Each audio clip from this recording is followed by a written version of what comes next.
high desert and the great American Southwest. Bathed in darkness at this hour, I bid you good evening or good morning in more cases than not on Halloween. Across all these many time zones where it's not Halloween in the West, Hawaiian, Tahitian island chains, eastward to the Caribbean where Halloween's been underway for some time now. South into South America where it depends. North to the pole and worldwide where it really depends. Good morning, everybody, and welcome to Ghost AM.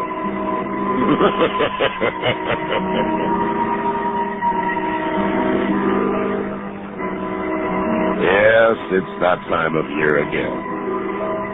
And tonight, we will do what we do every year at this time. Now, what we do is tell ghost stories. So the following recommendation is for you. Turn down the lights. Better yet, turn them off. Turn the radio up as high as you can handle it. And get ready, because you're about to hear some very, very weird stuff. Now, let me tell you how we handle it. Number one, we don't take jokes, although I'm about to make one. All we take on Ghost to Ghost is serious, real ghost stories. Now, those of you who happened to hear the program with Brad Steiger last night, it will be, by the way, repeated over the weekend at some point if you didn't hear it. It was an excellent program. Brad is always a very good guest. And when I say real, I mean in the sense that it bit me in the butt last night. And boy, did it bite me in the butt last night. I can't recall at what time it was during the Steiger interview, but something happened here last night. And it may have been because of the discussion we were having. I suspect that. I suspect when you invite these things in the sense that you talk of them, they probably notice, particularly on an international program like this. At any rate, we were in the middle of discussing any number of ghostly type things.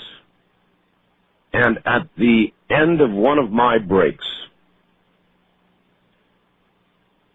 or at the beginning, more likely, of one of my breaks, really, as I ran the bumper music and prepared to get up and go into the other room, I removed my headsets. And I'm telling you right now,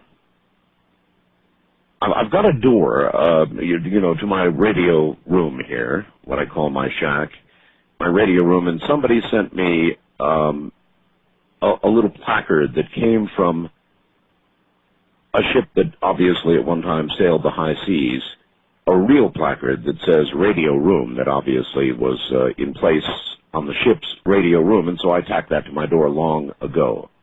And that is the only feature that adorns the outside of my radio room door. And as I removed my headphones and prepared to get up and turn around and go into the other room during the break, all of a sudden, and I'm going to simulate this for you, but there was a crash on my door.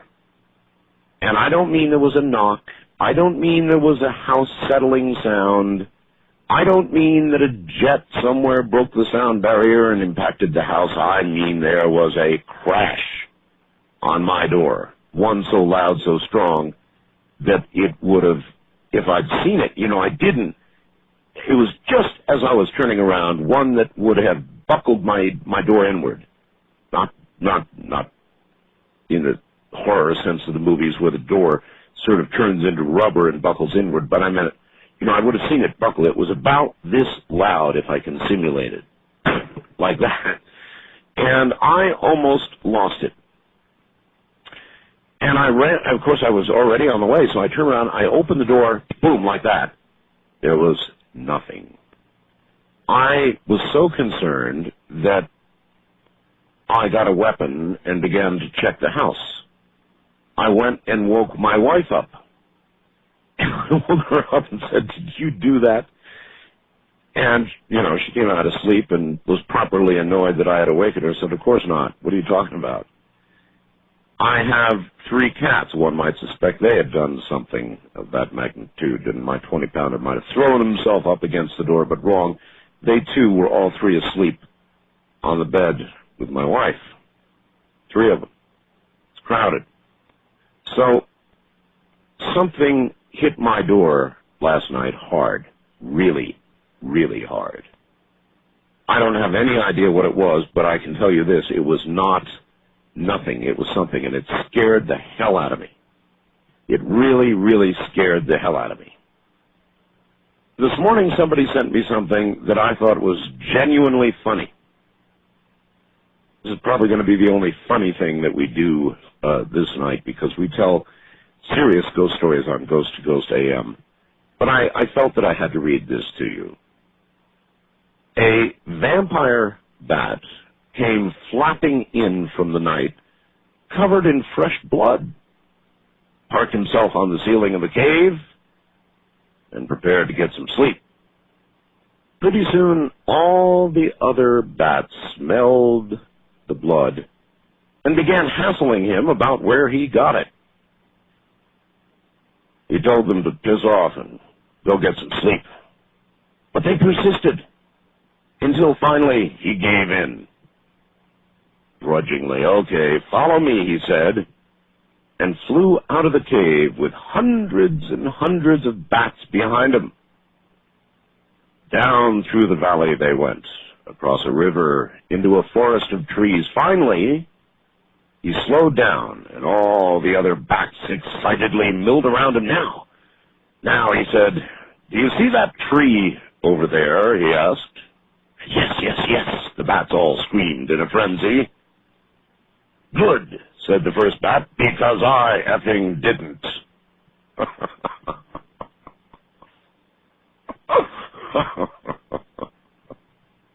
And I thought that was one of the funniest things. I wish I could tell it in true form, but, you can't use those words on the air, so I got as close as I could come. You get the idea. Covered with fresh blood, his own.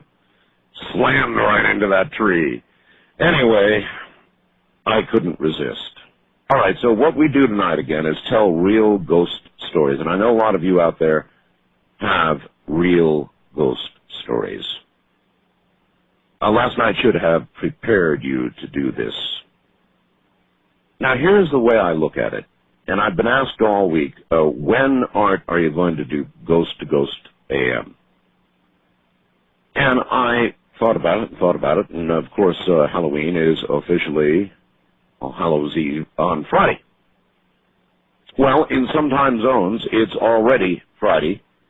And even in this one, in an hour and 45, it is going to be Halloween. So my plan is sort of a non-plan. We are going to do Ghost to Ghost tonight, and then maybe even a little tomorrow night, too. That's the way I'm going to cover it. Because were I to begin Ghost to Ghost tomorrow night, it would already be over in some time zones by the time I begin. The opposite problem of tonight. So obviously more hours in the show this night will be in Halloween than they would be tomorrow night. Definitely a difficult decision for me.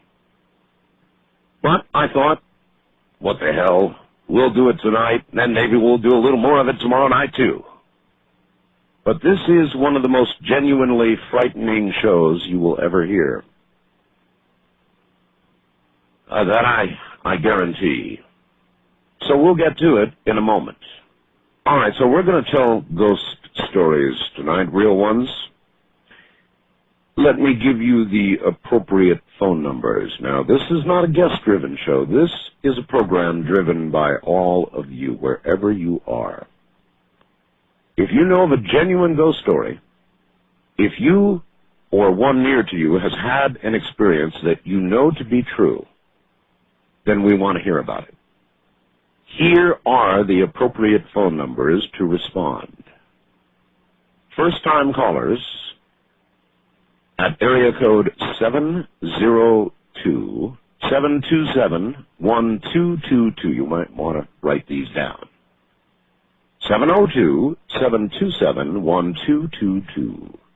The wild card lines are area code 702-727-1295. 702-727-1295. West of the Rockies, toll free, it's 1-800-618-8255. 1-800-618-8255. The east of the Rockies, it's 1-800-825-5033. 1-800-825-5033. Now, you may be somewhere else in the world. Accounts of spirits are not limited to America or Canada or Mexico or really anywhere in the world, because all of this, occurs on a regular basis worldwide. So we have an international toll-free Halloween Ghost-to-Ghost show line, which is as follows. Contact your AT&T operator. Get the AT&T operator on the phone in whatever country you reside in, and have her call 800-893-0903. And from whatever location you reside in worldwide, it will be a toll-free call from Japan, from Germany, from Great Britain, from the Scandinavian countries, to Russia, to China. It doesn't matter. Wherever you are, just get that AT&T operator and tell her you want to call a toll-free number in America, which is 800-893-0903. Now, ghosts. What are ghosts? Well, we had a long talk with Brad last night about what ghosts are, and we're not exactly sure. Ghosts may, of course, be a sort of horrendously repeating tape loop image of what was once here. We do know that frequently spirits, or the remains of what once were human beings, seem to appear as apparitions doing the same horrible thing again and again, particularly in instances of suicide, murder, death by various violent and rather immediate means, many times unrequited love. Those who die while they're passionately in love with another seem to linger. And then there is a second category of ghosts that is truly frightening, because one might imagine a sort of lingering presence, not really of the soul of the departed, that is replaying some action, as sort of a weak echo of what once was. One might imagine that as a lesser horror than the soul of a departed one, truly trapped on earth, or a disembodied spirit with evil intent, poltergeists, perhaps the more playful, and then the more serious, the really evil presences. Many of you have met up with them. So there are all kinds of categories of ghost stories that I can imagine one might tell. But one thing's for sure, if you listen carefully, if you listen to the people who are going to tell these stories for the most part, you'll find they are very serious, and you will find it is indeed a very frightening process. East of the Rockies, you're on the air on Ghost to Ghost AM. Hi. Hi, Art. It's a privilege to talk to you. Where are you calling from, sir? This is Peter from Syracuse, New York. Hi, Peter. Hi. Well, as a hobby, I'm a parapsychologist when I have the time. I've had many ghost encounters, but the best one that I feel like sharing with you tonight, I had a couple friends out in Syracuse who lived in Oswego, and I happened to stay at these people's house, for dinner. We're good friends. Mm-hmm. And I noticed that they asked me if I wanted to spend the night there because it was such a long trip and I didn't have a vehicle. Sure. And I said, sure. So I stayed there, and at night in the living room on the couch, and as I was going to sleep, I felt hot spots and cold spots. And from what I've studied before, they were presence of spirits, I assume. And the only indication, though, cold spots. Cold spots, yeah. And nothing really happened but the spots. And the next day, I mentioned to my friend, I said, I felt cold spots and hot spots, and this is kind of strange. And she said, oh, that's my dad. He died many years ago. He looks after me. And I said, that's kind of spooky, and I got a little scared. He says, oh, don't worry, he's not going to bother you, he just protects me.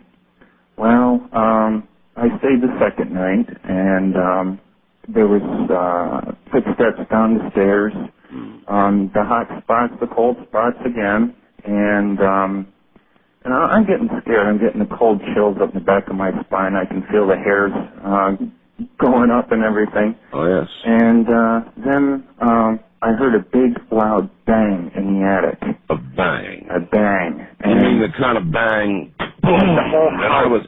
the whole house shudders. Yeah, the kind that I was talking about that happened last night during the program? Yes, matter of fact, I agree with Brad 100% in his findings. All right, look, we're going to hold it at the bang, which is a good point of suspense, and bring you back after the break, all right? All right, thank you, Art. Stay right where you are. This, of course, from the high desert, is Ghost to Ghost AM.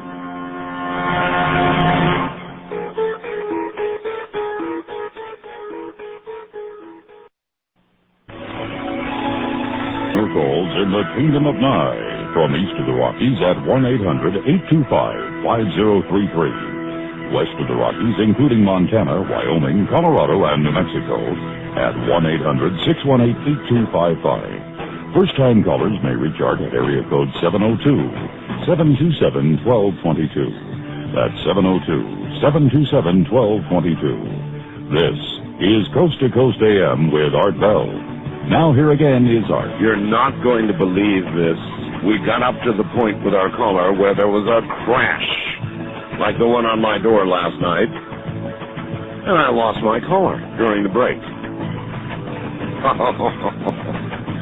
Well, that's what happens when you hang them up right at the crisis point. I can't believe it. Anyway, sorry about that. I guess we'll have to pick up on that story when he manages to get back through. At any rate, the lines are jammed with those who have ghost stories, so we'll get to it here in a moment. Now, one other little item, and I haven't even seen it myself yet, so you're going to have quite an opportunity here. Coming up tomorrow night, I believe tomorrow night, on Strange Universe, is going to be yet another piece of footage of an alleged alien. And I spoke earlier in the day with Renee at Strange Universe. We have very close connections. And she said, hey, Art, how about if I send you a still photograph from the video that we're going to show on Friday? You know me. I said, by all means, fire it along. And so she did. I fired it to Keith, and my sense would be that by now, if you go to the website, as of about 5 minutes ago, a photograph of this alien, as a matter of fact, a little sample of what you're going to get tomorrow night on Strange Universe is now residing on my website. So if you want to see it, judge it, make comments on it. Is it an alien? You'll get the full look-see tomorrow night on Strange Universe. You'll get a peek preview on my website right now at www.artbell.com. That's how you get there. www.artbell, that's ARTBELL.com. All lowercase, no spaces. So there should be at this hour, at this moment, a photograph of an alleged alien on my website. I, too, will go and take a look. Actually, I foolishly have announced it before I went to go look, having just received the call from Keith, so the website will probably get jammed, and I probably won't be able to get through.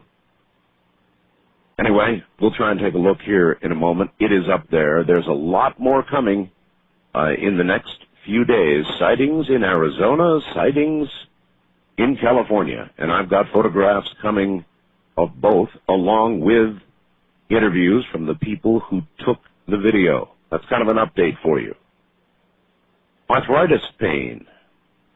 Halloween, any night, it's horrible. It's two bones rubbing together.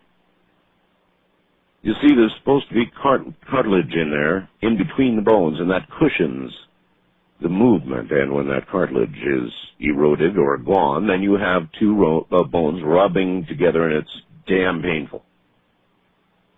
Glucosamine and chondroitin sulfate can help. Gelatin is a third element that actually assists your body in regrowing cartilage. It is a long-term solution to arthritis. Now, when you order a 90-day supply of Arthritis Assist with all of those nutrients, you get a pain relief cream that gives immediate relief to you, free of charge, with your order. This is guaranteed to work or your money back, and you cannot get it in stores. Only here and only by calling 1-800-232-5665. That's 1-800-232-5665. All right, back now to the lines, and let us see what we can dredge forth in the world of ghosts. East of the Rockies, you are on the air. Good morning. Hello, Art Bell. This is Howard. I'm traveling to Ohio right now in my truck. Hello, Howard. You're traveling to Ohio. Where are you roughly now? South of Findlay right now. Findlay, Ohio. All right. Yeah, I'm a commodity relocation engineer. A commodity relocation engineer. What is that? It's a truck driver. It's an honor and a privilege to talk to you. Glad to have you. Do you have a ghost story for us? Yes, I do. Back when I was a youngster, my grandfather was very ill. And the whole family went down to Missouri to see things through. He was in the hospital at the time. We knew he didn't have much time left. Now, I was 12, and my older brother, me and him both were sitting out on the concrete bench out in front of the house. It was about 9 o'clock at night. Mm-hmm. This is a bench where, as kids, we used to sit out there with Grandpa. Sure. Whittling away. Sure. It wasn't too long after it got dark. I looked down the street. It's an old country road, gravel road. You can hear when people are walking down the road. And we see a figure drifting across the road. It wasn't walking. Not walking, but drifting. Drifting. It was a black, shadowy figure, like a black robe. Mm-hmm. And the driveway across from where we're sitting is real thick gravel. A mouse cannot go across there without making a sound. Right. This figure drifts across the gravel right to the edge, about 15 feet from where my brother and I are sitting. We looked at each other, and I was thinking to myself, Grandpa is dead. As I thought that thought, the figure just bowed its head as into a formation bow, as a yes, and drifted back. I looked at my brother, he looked at me, he says, I saw it too. I think Grandpa's dead. When we went into the house, I told my mom, my dad was at the hospital with my grandpa. Told my mom and my grandma, Grandpa just died. No sooner than we said that did the phone ring. It was my dad stating the obvious. I think is a close encounter with the Grim Reaper. It's not unusual. The story you just told, thank you very much, is not unusual. Many, many times. And we'll have to think about why this might be. Those who pass on, in the very few moments after their spirit has been separated from their body by death, somehow manage to get back to relatives, those who still live, those they have loved, those they care about. Somehow they make their appearance to those people moments before there's any notification of death. All of this, of course, very important in considering the incredibly giant question about whether we continue after this life. One of the reasons ghosts, images of what was, are so important is because they move toward proving that there is more after this life. Now, let me read you an Associated Press article that just now cleared the wire. Washington, Associated Press. Working at the White House has turned some of President Clinton's aides, including his spokesman, into firm believers in ghosts. I believe it, Press Secretary Mike McCurry told reporters Thursday when asked about a long-standing rumor that the White House itself is haunted. McCurry says he's heard that President Lincoln still lurks around the Lincoln bedroom, and that some aides have seen a former usher walking the halls, refusing to let death keep him from his job. There have been serious people who have serious tales to tell about these encounters, said McCurry. Of course, Clinton and First Lady Hillary Rodham Clinton haven't met any ghosts. They sort of stay confined to Eleanor Roosevelt and safer territory, said McCurry, referring, of course, to Mrs. Clinton's much ballyhooed imaginary talks with her predecessor. For years, White House visitors have reported seeing famous ghosts in the mansion, such as First Lady Abigail Adams, toting laundry to the East Room, and Lincoln gazing sadly out a window, bent over tying his shoes or knocking on his bedroom door. But there have also been sightings. Remember now, this is AP you're hearing. There have also been sightings of the less famous usher, a distinguished-looking black man with gray hair. He is said to have walked past a staffer in the White House residence once during the Clinton term, all dressed up in his black suit and white shirt. As the story goes, the aide didn't recognize the usher and asked, "Can I help you?" And he replied, "No, I'm just passing through."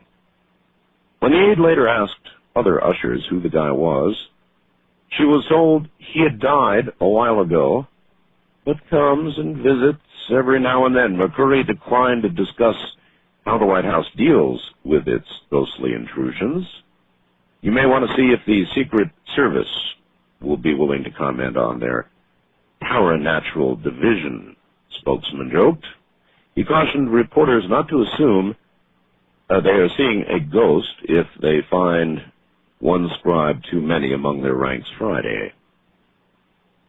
So there you have it, the Associated Press now actually seriously reporting on manifestations in the White House itself. West of the Rockies, you're on the air on Ghost to Ghost AM. Hi. Hello, Art. It's a pleasure to talk to you. And to you. Where are you, sir? This is Peter from Lakewood, Colorado. I talked to you 2 years ago, and strangely enough, it was about this time. Okay. Many years. This is a true story. It did happen to me. Okay. And many years ago, I was in the ministry and studying the ministry, and I had taken my grandfather out to for an evening of sporting events, and he lived in the country. And I took him back home around 11:30, 12 o'clock when the sporting event had finished. Mm-hmm. And after leaving him at his home, which was a farmhouse, I was coming down the country road, and there was like a bend in the road, and looking out my car window, I saw something that was stirring the horses out in the field, and being, those were our horses, I decided to park my car just past the bend and walk my way back to the bend, and I started looking over the barbed wire fence to see what was stirring the horses. Sure. As I started looking out toward the horses, I heard a rumbling in the weeds in the grass only a few feet in front of me. When you say rumbling, what do you mean? Kind of a moving of grass, or kind of the crackling of weeds. So more like a rustling. There you go. Okay. And as I looked, this is where everything starts getting strange. As I looked into the weeds and the grass there, I saw a sort of a vision of a man and a woman laying in the grass. Mm. And I thought to myself, I said, oh, this is stupid. You've walked on to something private here in the middle of the night. And I just couldn't cogitate what was going on. As I looked again, these two figures kind of shrunk. I don't know how to others say it, but they just kind of shrunk. You mean literally? Literally, this vision kind of shrunk in size and became something black and white and furry, and just ran right toward me. And as it came right to me in the bend, there was a water pipe, that runs for the ditches that run under the dirt roads. Yes. It went right into the ditch, into this drain pipe that goes under the road there. Anyway, to make as to go on, I was very confused, and I kept on looking at the end of this pipe that went under the road, and as I looked further, two little hands emerged out and grabbed the edge of the pipe. And I kept on looking, and out of the pipe came the face of a little boy. And it was a grayish-white, ghoulish-looking little face, and it had black fur all over where his hair was. And he looked at me, I looked at him, and startled, it wrestled back into the pipe. Well, I was afraid. I walked. Afraid? My God, I'd be running as fast as my feet would carry me long before it came back out of the pipe. I mean, when the thing shriveled and went into the pipe, I'd be gone. How did you stand your ground? Well, Art, I was confused. When you see something starting like that, I wasn't scared. It was more like, first of all, it was, I walked into something, all of a sudden it shrunk, and I got confused. I didn't know what to make. When I saw that little face come out and then go back in, I headed back for my car. I got in my car, started it up, and then I said to myself, hey, wait a minute. You are a divinity student. You're a minister. There's nothing that can, harm you. So I stopped, turned off the car, went back out there to the bend, got down on my knees and started praying.